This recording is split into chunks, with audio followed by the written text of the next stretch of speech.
Our first question, Coach, comes from John Anthony.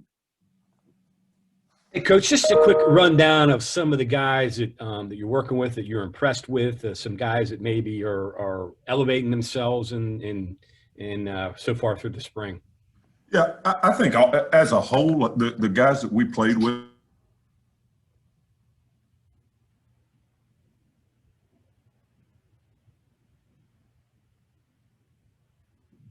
understanding of our defense, and they can communicate and get everything executed.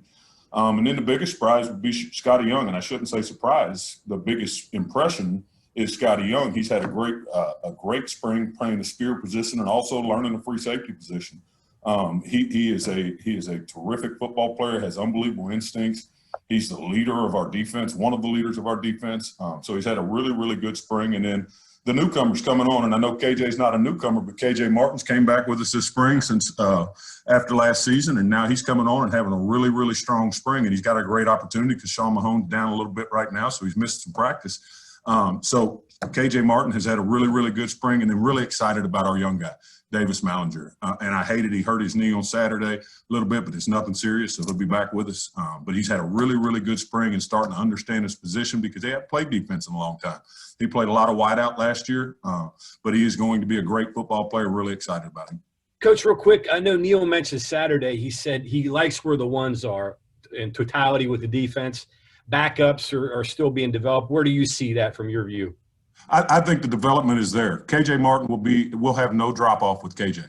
He understands his limitations and his liabilities, but he'll be no drop off. It'll be our third safety in the game right now. And then if Davis Mallinger continues to impress and keep improving, he'll be our fourth guy in the game right now. And then we'll look at some of those other young guys that will come in this summer and join our team. So I feel good about where our depth is headed. Still got to add a couple more pieces. We may even add one more throughout the summer here, but like where we're headed. Enough for nickel and dime? Yes, sir. Yes, sir. We sure will. And we've got a whole package to where we call it our speed package. And we would have done it this spring, but just don't have the bodies right now, but we will once we get into the fall.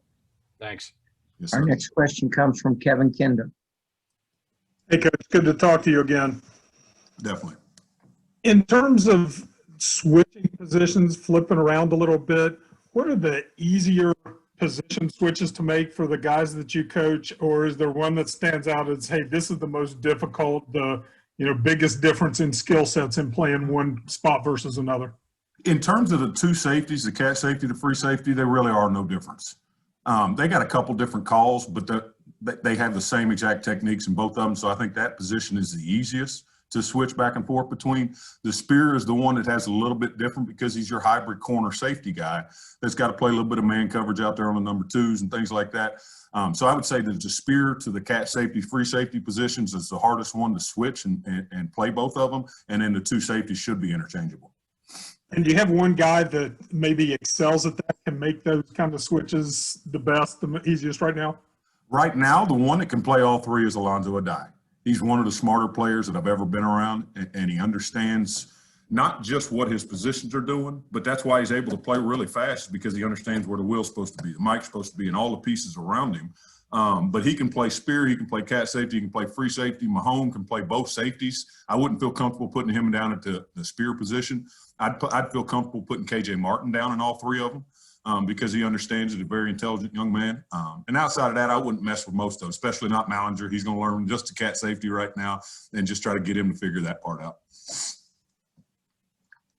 Michael Sussman.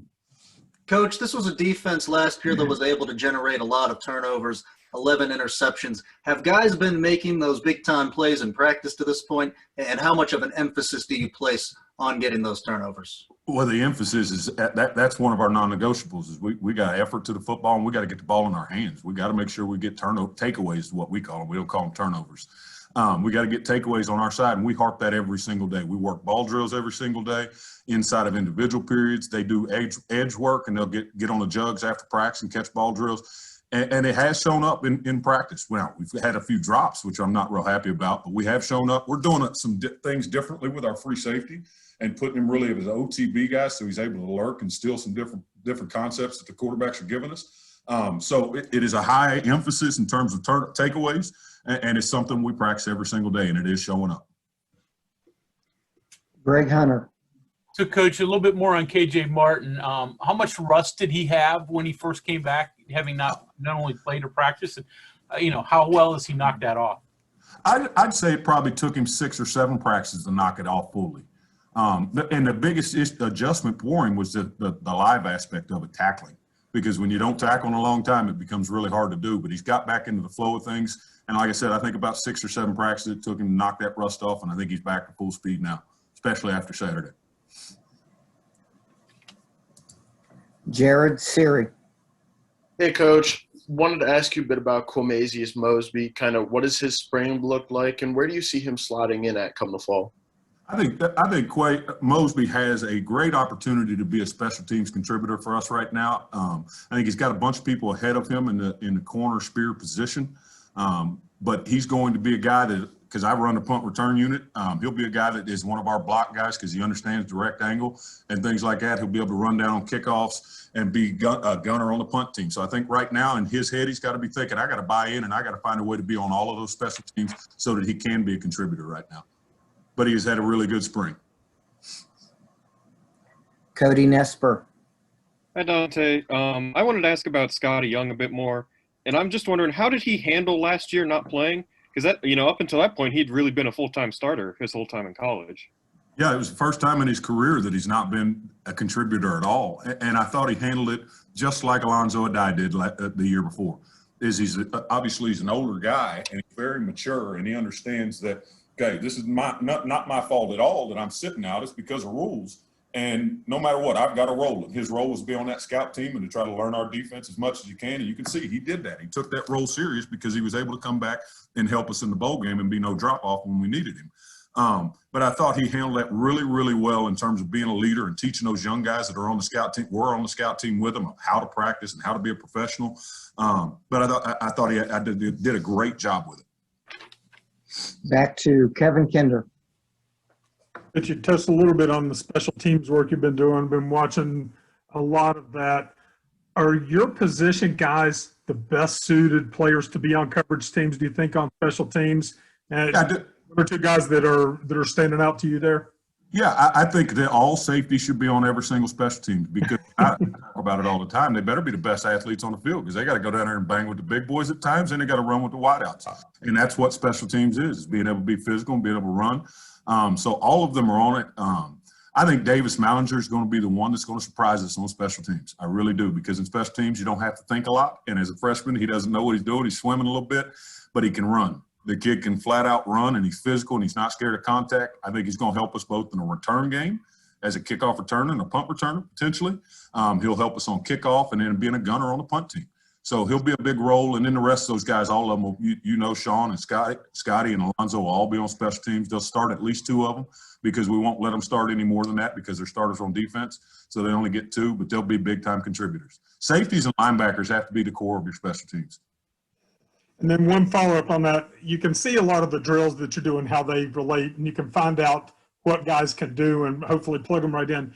The one thing that doesn't seem to, though, is punt blocking because you don't do a lot of live punting. How do you identify that skill in someone in the spring or when you're not going live? We drill it, still do. So, I mean, I can name off a bunch of different drills that we do, but we call it direct angle.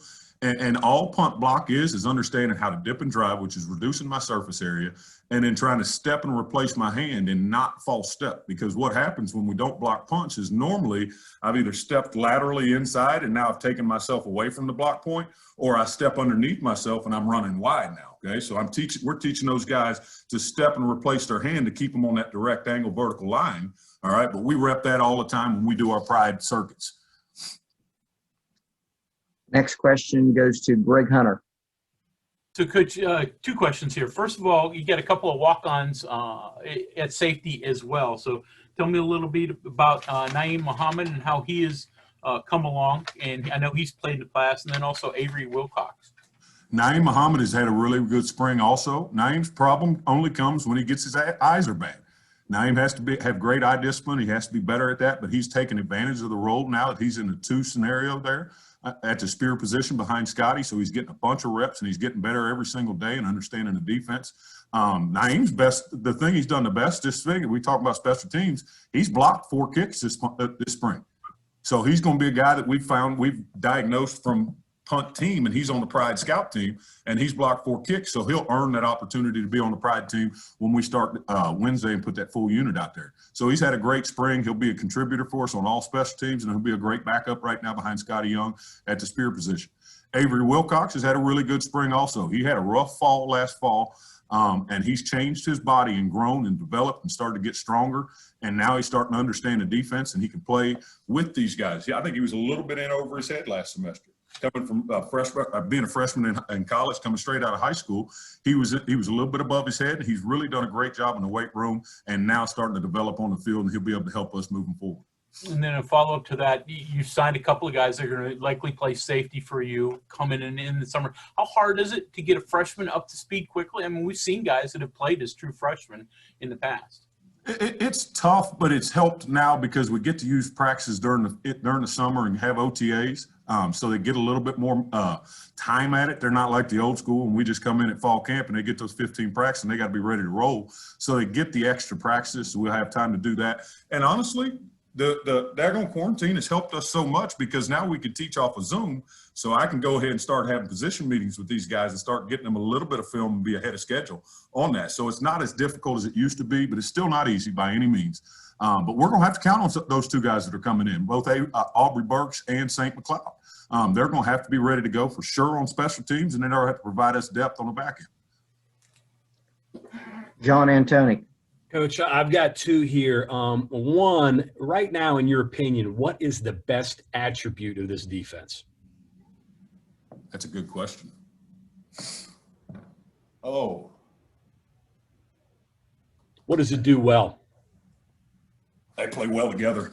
They play well together. They understand their roles, and they understand what they're good at and what their jobs are, and they don't worry about doing too much. They do their jobs. And if you want me to truly give you my best at, they play hard. They play really, really hard. And that's the resounding thing that why we were successful last year, because if we make mistakes and we're playing really, really hard, we can cover up for daggone mistakes. If we're playing lazy and giving a bunch of loafs, mistakes turn into big plays. And we were able to eliminate big plays by our effort and then understanding where we're supposed to be in our job. Last thing here, Jeff Kuntz had talked about this earlier last week about cross-training. Particularly in this day and age, his Willies and Mikes, they're basically interchangeable. I'm assuming your guys are the same deal. You got a lot of hybrid guys that you can – so is that how you recruit now? I don't recruit a free. I recruit whatever I can fit all those? That is exactly right. I'm going to recruit the best safety that I can possibly get.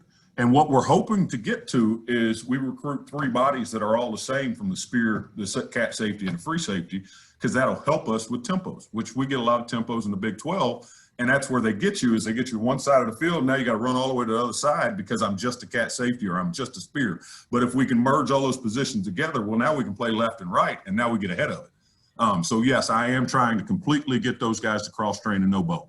Coach, I would imagine, too, disguising, if you got 3 interchangeable guys, you don't have to replace people out. That makes it much tougher for people to pick up what you're doing, right? Much tougher. And like I'm not going to go into detail about it, but what we're doing with our free safety now, when you watch us play defense, you're going to see him over the ball a lot.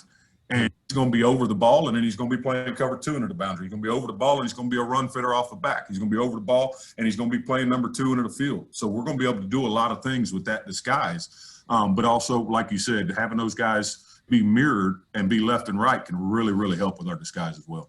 Ought to make them all single digits so that quarterback can't figure out who's who. Can't figure out who it is. Or play the same number. No, if we could, I would.